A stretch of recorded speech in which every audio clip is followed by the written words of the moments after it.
ಚೆನ್ನಾಗಿದ್ದವ್ರ ಮಧ್ಯೆ ವೈಮನಸ್ಸು ತಂದಿಟ್ಟು ಅದರ ಲಾಭ ಪಡ್ಕೊಳ್ಳೋದು ಇತ್ತೀಚಿನ ಒಂದು ಟ್ರೆಂಡ್.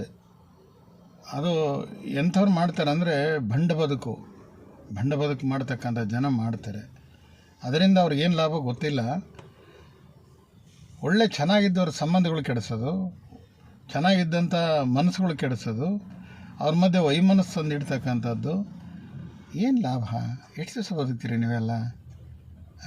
ಎಂಥ ಭಂಡ ಬದುಕು ನಿಮ್ಮದು ಬೇಕಾಯಿತು?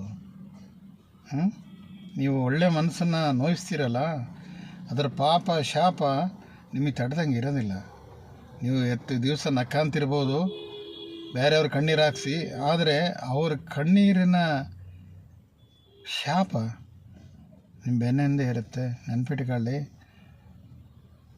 ನೀವು ಕುರುಡರಾಗ್ಬೋದು, ನಾನು ಕುರುಡಾಗ್ಬೋದು, ಇನ್ನೊಬ್ಬರು ಕುರುಡಾಗ್ಬೋದು, ಆದರೆ ದೇವರು ಕುರುಡಲ್ಲ. Everything will be recorded. ದೇವರು ಎಲ್ಲ ರೆಕಾರ್ಡ್ ಮಾಡ್ತಾನೆ. ನೆನ್ಪಿಟ್ಕೊಳ್ಳಿ. ಇವತ್ತು ನಿಮ್ಮ ಕಾಲ, ನಾಳೆ ಕಣ್ಣೀರು ಹಾಕಿದವನ ಕಾಲ. ನೆನಪಿರಲಿ.